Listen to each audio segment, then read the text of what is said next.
Representative from Northern Windham County, Westminster, Rockingham, and Brookline. Greg Burt, Cabot, Danville, Peacham, first time representative, also a farmer, not involved in dairy, but apples and maple. Hi, John O'Brien, represent Windsor Orange 1, which is Royalton in my hometown of Tunbridge. Starting my fourth term in ag. And we've got a couple other folks, so I want to make sure Sidonia introduces herself, committee assistant. And then we have a couple of other visitors, maybe just for the committee's sake, it would be good to know who else is in the room. Representative Mari Curtis, I represent Bristol, Lincoln, Moncton, Starkborough, former organic vegetable farmer and Birch Run owner, and I'm also the liaison to the House Healthcare Committee. Amber Perry, I'm with Vermont Farm Bureau. Justin Johnson, I work for MMR and we represent Cabot and Ag Vermont. And Allison Despathy, I'm Danville, Vermont, and I am very interested in the topics of health and environment and do some writing on that. All right, so who'd like to go first? If you figured that out, you want to jump in.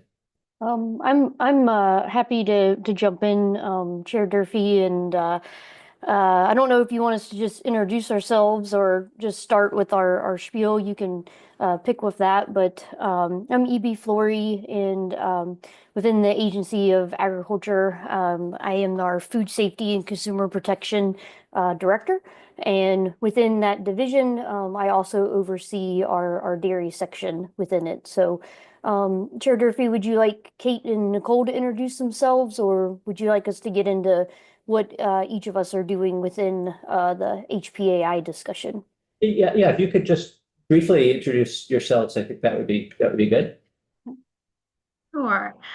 For the record, Nicole Dubuque, I'm the Chief Operating Officer for the Agency of Agriculture, Food and Markets, and Food Safety and Consumer Protection Division is one of the divisions that I oversee. I'm probably going to be mostly in the background today unless you have overall agency questions for me, and then I'll turn it over to Dr. Levine. Afternoon, everyone. I'm Dr. Kate Levine. I'm the Assistant State Animal Health, the Assistant State Veterinarian with Animal Health. Well, all right, welcome to all three of you. And now, however you want to take it from here, EB or Yeah, we've tried to approach the conversation with HPAI in the past. Dairy really hasn't had much involvement in this conversation until 2024. HPAI, you normally would have just heard from Dr. Levine out of our agency or others from Animal Health, because this was a virus that was coming from migratory birds and was impacting our poultry industry. And so for questions and discussion today, we're going to keep things separated in the agency in that realm for questions involving the avian strain that impacts poultry and the migratory birds that are carrying that strain. Dr. Levine will cover that part. So birds impacting birds, that will be for Dr. Levine.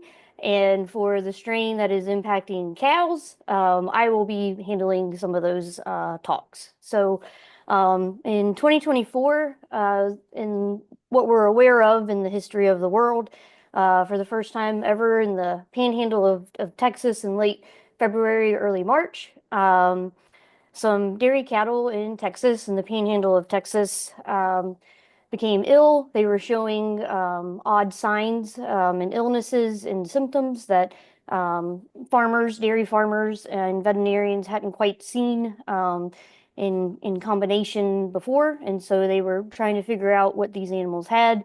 And milk samples and other items got sent off, and the cows tested positive for HPAI.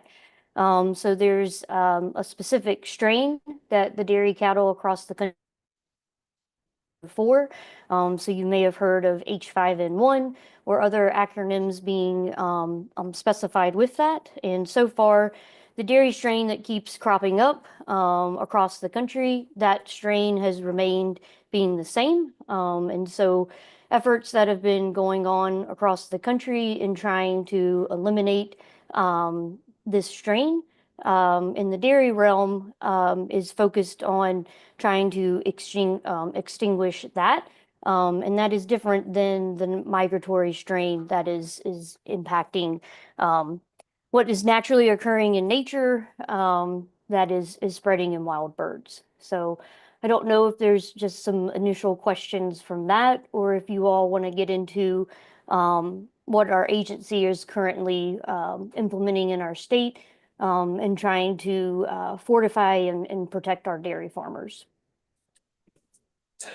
I think maybe having you talk about what the agency is doing, maybe the way to head here right now. Okay, happy to do that. So throughout the past year, our agency's been involved on a national level, working both with FDA and USDA in national efforts in monitoring this virus and the response. And there was a time period where cases across the country were dwindling, and there was hopes that this would die down. And then cases started increasing, and it's believed that the cause of this strain spreading, it's not believed to continue to be spreading from wild birds or other things like that. We've had farmers and others worried about that. The concern with the cattle strain is that it is spreading through cattle and animal movements. It's still believed in New England that we don't have this here. Most of our livestock, we don't have animal movements coming from the other impacted states in the country. And with the current climate that has been occurring in California and other cases and other things happening throughout the country, USDA announced a program where they were going to require the states to take mandatory samples at processing facilities of raw milk and to submit those to the federal government in an effort to see where the virus was in raw milk. Early on in this response effort on a federal level, the Food and Drug Administration was able to test and prove that pasteurization is effective at eliminating this virus, which was excellent news to confirm from a food safety standpoint. And it allowed federal efforts to focus on this isn't necessarily a food safety concern. This is an animal health response. And so the federal government was going to mandate and has implemented a mandate for states to be testing raw milk at processing facilities in an effort to identify where this virus is. And with the amount of milk that Vermont exports, we export over 80% of our milk. As a state, we were concerned with if our milk is mixed in with, 10 or 12 other states at another plant, and there is a hit in that milk silo or whatever storage vessel the milk is in. We know that the federal government would then reach out to any of the states that had milk in that silo and say, you need to find out, if you have any farms that have HPAI or not. And being a small state and with limited resources, we approached, and we being both our dairy section and our animal health section within our agency, we presented to USDA a plan where we weren't going to sample at the processing level, but to sample at our farm level, where we would have already put in place the resources to be sampling at the farm level, where we would already have staff trained and have the equipment and all of the things in place in the systems and logistics and other things figured out, where if we do have any of our milk mixed with other states, have a hit, that we would be able to move very quickly and test any potential farms that may be implicated in that, to be able to give USDA information very quickly, to be able to say, no, it's not us. Or if it is us, that would allow our animal health staff and our veterinarians and others in the state to be able to move quickly to mitigate spread and other things if we do end up ever having HPAI come to our state. So We were able to get our plan approved by USDA. Dr. Levine put in great efforts to help get especially the financial pieces and other things like that approved with that cooperative agreement. And we started sampling at the first of the year. And so far, our initial test results have been negative. We've done a small sample size so far on our farms as we're implementing these testing strategies and making sure that our plans in place are working. But as we're moving forward with this, we will be across the nation sampling the highest number of farms at a level that's not been done across the US to date.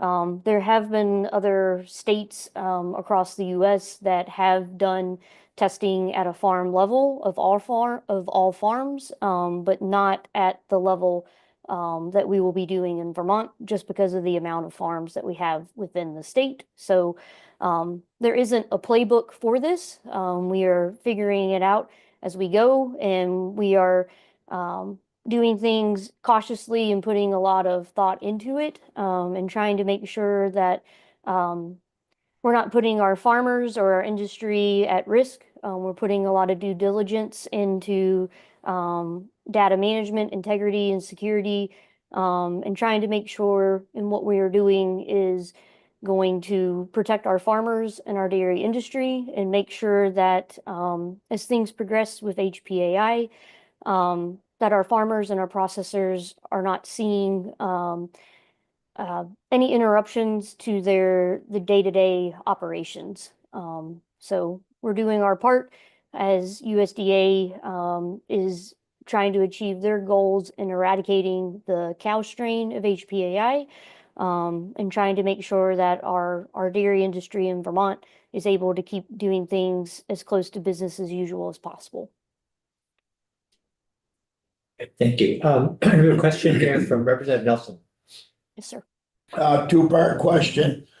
How long is the turnaround time from sampling to clearing the sample?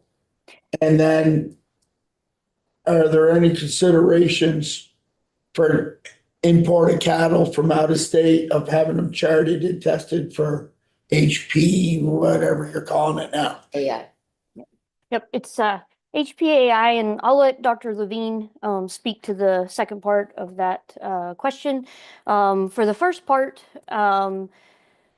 sample turnaround from the time that it's taken from the farm, it partly depends on when we're actually shipping the samples. We're unable to run these samples at our lab in Vermont. USDA requires them to be run at certain regional labs that are approved. So the samples from our state are being shipped overnight to Cornell. And as part of this program, in meeting USDA requirements, initial testing is being done at Cornell, and if for any reason the test comes back as non-negative, they would then send it to a different lab to do final confirmation testing. So what we've been told, worst case scenario, is that we're not expecting a final result to a farmer. It wouldn't take more than 2 weeks is our expectation. And because of the amount of samples that we are taking, we are not contacting each individual farm to inform them of negative test results. We will be working eventually to have, whether it's a counter or just an update on our website of this many samples were taken this month and this many were negative. But we will not be identifying publicly information with each individual farm or anything like that publicly. We have been hosting a weekly meeting with dairy industry, our processors, our co-ops, and others, where we have been giving them updates, and also meeting with them initially when we were first informing them of these mandates that were coming, and also working with them to make this plan in collaboration with them. So this was not just our agency sitting in our building in a silo and making up these plans. This plan came out of collaboration with our processors and our cooperatives and independent buyers, and figuring out what would work best for our state. So we are leaving at each individual farm a letter so that if the farmers are not there when we take a sample, they are aware of who took a sample and what date. And if they have any questions, there is phone numbers both for the dairy section and the animal health office if they have any questions. So, and Dr. Levine, I'll turn it over to you for the second part of that question. Thank you, Evie. So this condition was first diagnosed in cattle in late March of 2024, and by the end of April, the USDA had released their first federal order requiring that all lactating dairy cattle be tested for HPAI before all interstate movement. So we have been testing cattle for movement since this really became a national incident. The requirements focus on lactating dairy cattle because to date, most of the virus has been found within the milk. It hasn't been found in most other tissues except in pretty limited and isolated incidents. And so milk is really the commodity that seems to be most responsible for the spread. And so lactating dairy cattle have been required to be tested and charted before all movements, including to slaughter, which in the early days caused some problems. Some of those have since been relaxed a little bit, but not much. We're taking this very seriously. One of the few things that allows me to sleep well here in Vermont is that thankfully lactating dairy cattle don't tend to move from the affected areas into New England and Vermont. So that's one thing to take comfort in. One other question, Evie, are your samplers, are you collecting samples from the milk haulers? Are they collecting them for you, or are you sending out technicians to do it right on farm? And are they familiar with working with like the Piper device? Yep, great question. In our initial meetings that we had with the cooperatives and the independent buyers and others, we did ask, if there would be capacity from the milk haulers and others to collect the samples. And overall, the overwhelming response was that industry said that they did not have the capacity to do that. We felt that would be the most efficient way to do it because they're already on the farms. And so we were told that there wasn't capacity to do that. And so we worked with USDA and they are providing us the funds for us to be able to hire additional staff. So we onboarded 5 temporary employees and we were able to bring on some retired, whether they were former dairy inspectors or field representatives, or individuals that had some dairy farm or sanitation experience. And we have held trainings both regarding biosecurity and also milk sanitation and other procedures. We had multiple trainings at the UVM Cream Farm, so we were very appreciative of them allowing us to access their facilities. And we are also having each farm inspector will be taking each person out to each individual farm that they've been assigned to go over. Each farm has a different setup in their milk house to make sure that for every farm that they're going to, we're trying to have the same person sampling every single month. So we're sampling every one of our farms once a month. And that way, the farmer won't have an unexpected new person every single month. That's one of our goals. But to make sure that the individual knows what they're doing in the milk house and that they're not going to damage any equipment or forget to leave the bulk tank on the correct setting with the agitator and other things, making sure that the agitator is, the switch is run for the proper amount of time to take the right sample and all these other things. For any of the direct load farms, we're going to have the inspector of record take those samples, and we're not going to be messing with any, for the direct load farms, any of the official Appendix N sample in the IV bag. We don't want to mess with anything with that or mess with any of the seals. So we'll be taking that sample aseptically from the milk house. So we've had some talks with industry and some others, and trying to make sure that we're not causing any stress or making sure that we're causing any potential issue of a farmer being in a situation where, you know, a truckload, a tanker load of milk may not be accepted at a milk plant or other things like that. So we've put a lot of thought and consideration into this, and we've been offering each week when we do meet with the cooperatives and others that, you know, if farmers in the community have questions or other things, like if a local town hall or a meeting or something like that would be helpful for the producers to discuss it, we would be happy to meet with them. Our farm inspectors have been having one-on-one conversations with farmers as well when they're doing inspections. So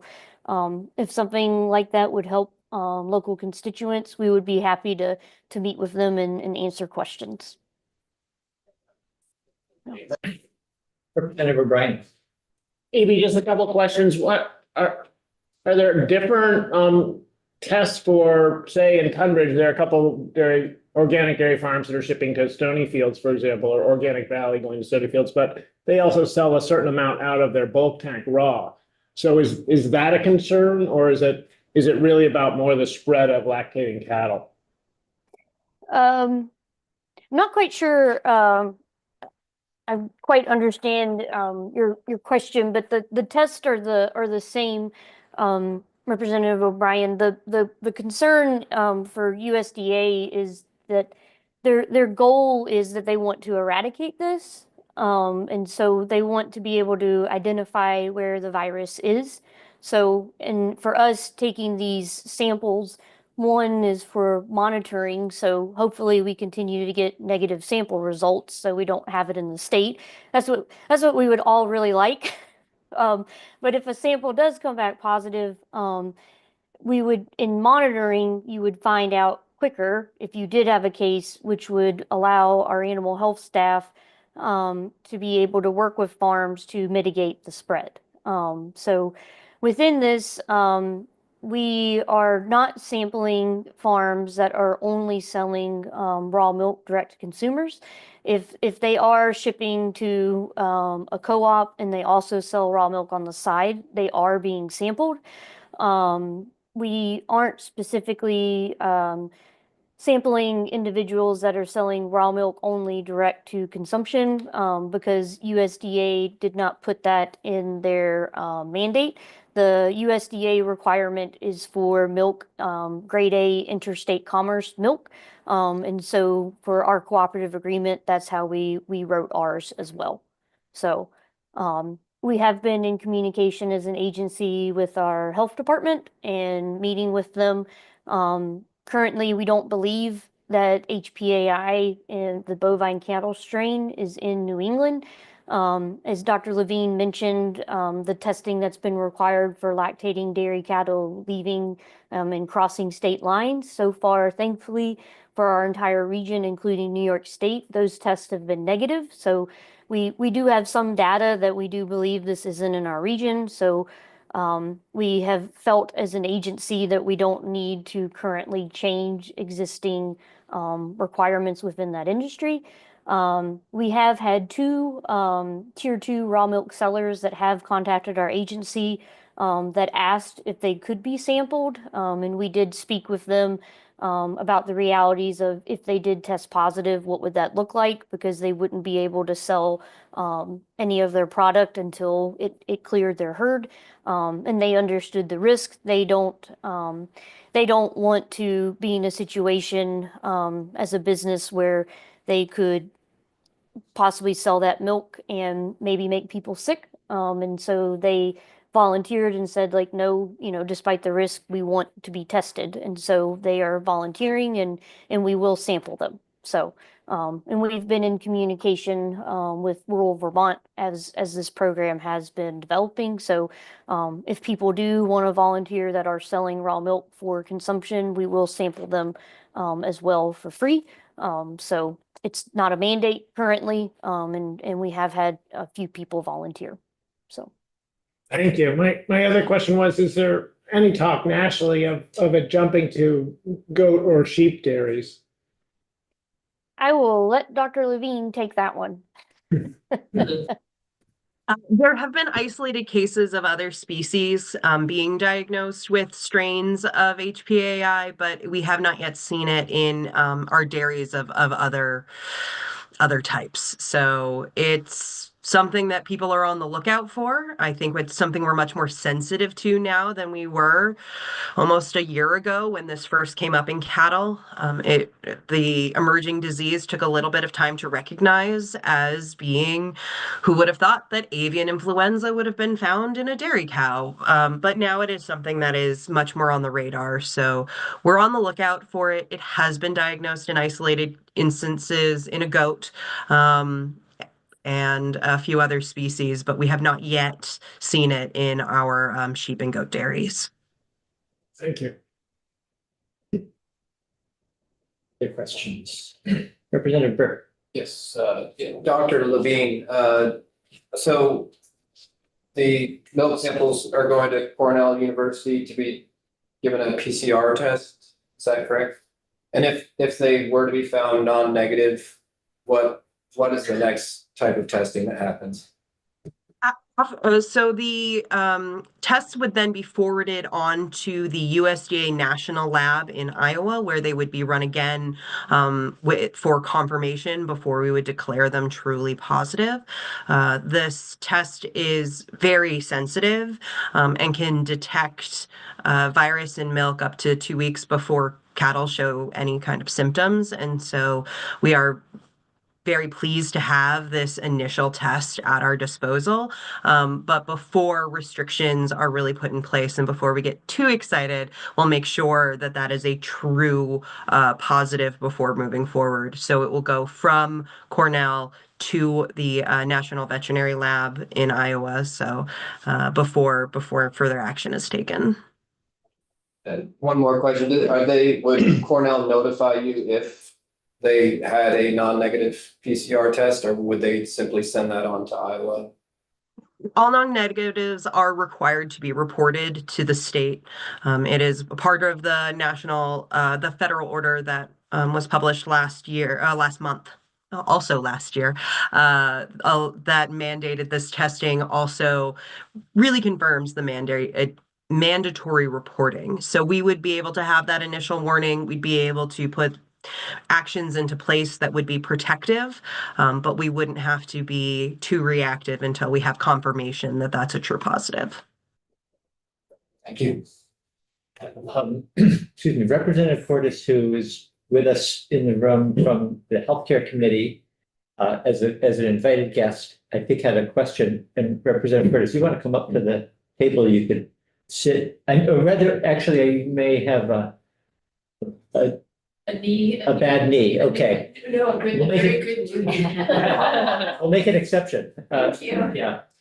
Thank you for being here and having me as a guest. My background now is as a nurse, so I'm in human healthcare. And I'm wondering about the length of time for both the incubation and transmission periods.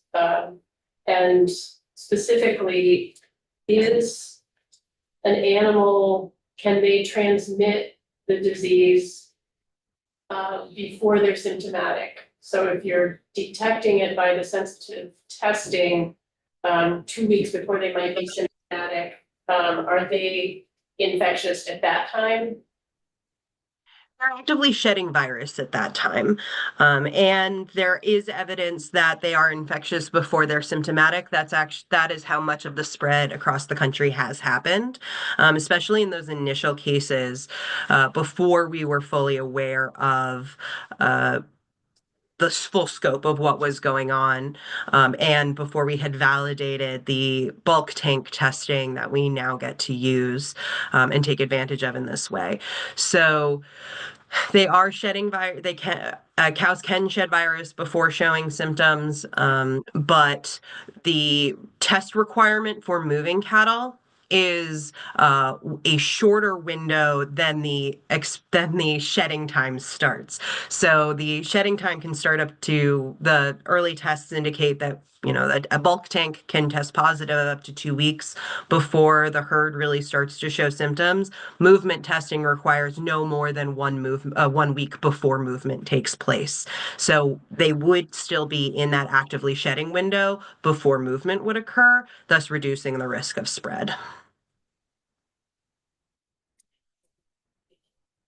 Thank you. Go ahead. Yeah, Dr. Levine, curious to get an understanding of the current impact in the dairy herd across the country right now. You mentioned that it was found in Texas. Do you have any more details on the herd that was found to have had it in Texas and any other herds across the country that you can give to us? The initial herd, I don't have specifics on each individual herd. One of the things that we're very careful about is to protect individuals and individual farms and farmers from that information. So information is shared on a county or state level, depending on what that state has felt is most appropriate. Since the beginning of this outbreak in March, we have had 924 confirmed cases across 16 states. It started in the panhandle of Texas, and initial movements have all were either local or linked directly to an infected herd. Currently, in the last 30 days, cases have been reported in Texas and in Michigan in 2 isolated cases, but really the focus has been on California. California has had the majority of the cases represented in that almost 900 number, and they are experiencing the most spread locally, and that has been where it's really stayed put for the last little bit.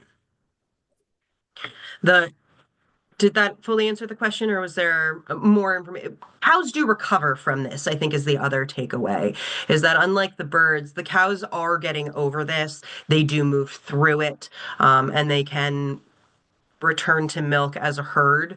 There is some cows never fully get back into full production, and that is unfortunate. But as a herd, they do move through it and they do recover, and they come out the other side. Colorado had a large percentage of their herds test positive in the middle of the summer in 2024, and they are considered, you know, they got through it pretty quickly, and they're out the other side and they're back to business as usual. Representative Lipsky. Yeah, Dr. Levine, I'm not a farmer, but I'm curious about, are any vaccines or medication effective or being utilized in states where this is a big problem? Unfortunately, since this is a virus, there's no medication that we can use to directly treat cows. The supportive care and just helping them get through it is the #1 thing that we can do to help support the cows themselves. Vaccines are in development. It is a continued source of research, both on the cattle and the poultry side, is developing a vaccine. Once we have a vaccine, then the question becomes, do we get to use it? Those conversations and decisions are made on a national scale and an international scale because they will impact our international trade partners. So thankfully that is far, far above me as far as that knowledge and decision gets made, but they are being developed and researched all the time. So we'll see what comes out, and if we need it by the time we get there. Thankfully, Colorado showed us the way forward. It's early detection, find out the full scope of it with the national mandate coming out last year. Well, hopefully we'll have a clear picture of where it is on a national scale soon, and that's the first step towards eradication. Thank you. Representative O'Brien. Just to be clear, Representative Nelson brought this up earlier. we know, I mean, with the commercial chicken flocks, I guess, that they can contract it through wild birds, for example. But could wild birds like wild turkeys or starlings, pigeons, et cetera, give it to a cattle herd? There's no evidence that cattle have contracted this from wild birds after the initial event. There's something that happened in Texas in early 2024. No one, well, I doubt we'll ever know exactly what happened. That initial jump occurred, but there's no evidence to suggest that cows have gotten it from anything other than other cows since that initial detection. Thank you. Representative Nelson. If it's the case, how is it spread so violently in Colorado and California? You know, I understand how it got from Texas up to Michigan and Ohio and whatnot because of the heifer raising operations that tend to be down south. I've been afraid of wild birds spreading it, but that's not the case. No, it's moving much more within conveyance networks than it is within flyways. So the evidence suggests that it's moving as cows move from farm to farm in places like Texas and in California, as you hinted, for people who don't actually aren't as familiar with these larger dairy production sites. It's not uncommon in these larger areas for one farm to do the milking, one farm to do the raising of the calves, another farm to be responsible for calving out the animals, and then the animals need to move kind of constantly between these different locations. That movement has been a real problem. A lot of work has been done on the epidemiology, the linking between each of these farms since the beginning of the outbreak, and everything from grain trucks to dead stock to other forms of human movement between farms has been implicated much more than birds have. These are really following the lines of human movements and truck movements on and off farms more than it is the movement of birds. So in other words, it's not just in the milk, the feces, the urine, the saliva and whatnot. They've been they test all the things. So so far there's not much of an indication that it is in urine and feces.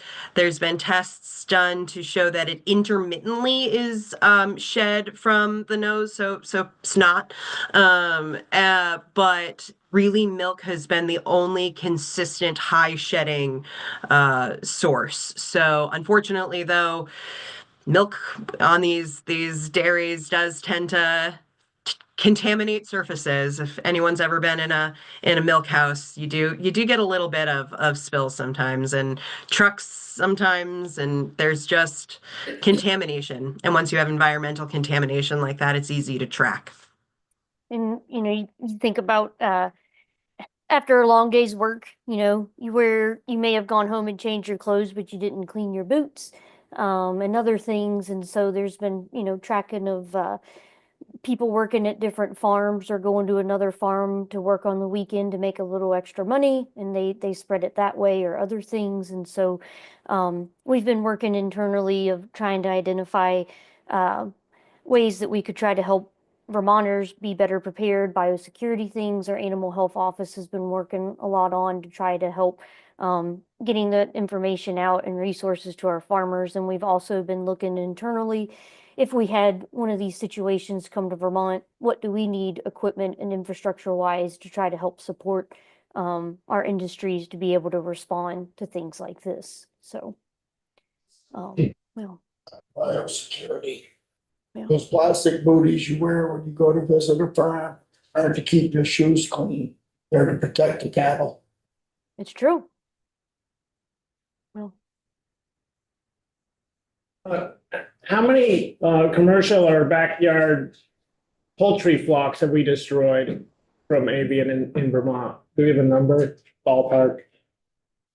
In Vermont, it's been 4, and no commercial, excuse me. We've had 4 incidences of exposure to domestic birds here in Vermont. All of them have been what we would consider, very confusingly, non-poultry. That is an international definition at this point. So forgive me, they are still chickens and ducks, but for international publication reasons, they are considered non-poultry because they're not in the economic sphere. So they are backyard, pet, personal use so far, and there have been four such incidences in Vermont. Nicole, did you have I see you popped up. Did you have anything you wanted to add or? I just wanted to clarify, thank you, Chair. I was hoping that Dr. Levine could talk about the timeline on that because the 4 have not happened this year or recently. It's been over a span of time. And they're not connected to the cow strain. Yes, so our first case was in spring of 2022, and then we have had a case in December of 22, 23, and 24. So they are not close together geographically, they haven't been close together in time, and they are not the same strain. They have each time they've been sequenced out. They are very clearly related to wild bird strains that have been circulating through the flyways. We're not the healthcare committee, so I hesitate to go too far down this road, but we haven't talked about farm workers at all. And recognizing that you're not the health department either. There's the question came up earlier about vaccines. I understand there is in Europe possibly a vaccine that's been used for people, on humans. Has there been any conversation at all at the national level that any of you are aware of? Recognizing again that this may not be your area of expertise. We are in constant communication with the Vermont Health Department. They really are the ones taking the lead on those conversations. If you had asked about the vaccine in ducks in France, maybe we'd be having a conversation. But when it comes to the vaccine in people, I'm really going to have to defer to the Human Health Department on that one. That's fair. Any other questions? Anything else that any of you wanted to add after thinking about any of the other questions that you heard? I would just like to say I really appreciative of you having us come in so early in this session because I know that this has been in the media, and so I feel like it's a real positive to be able to have this update on the record for folks. Great, yeah, and I just want to stress that I'm reassured by what we've heard, and it did seem like it would be helpful to have an update.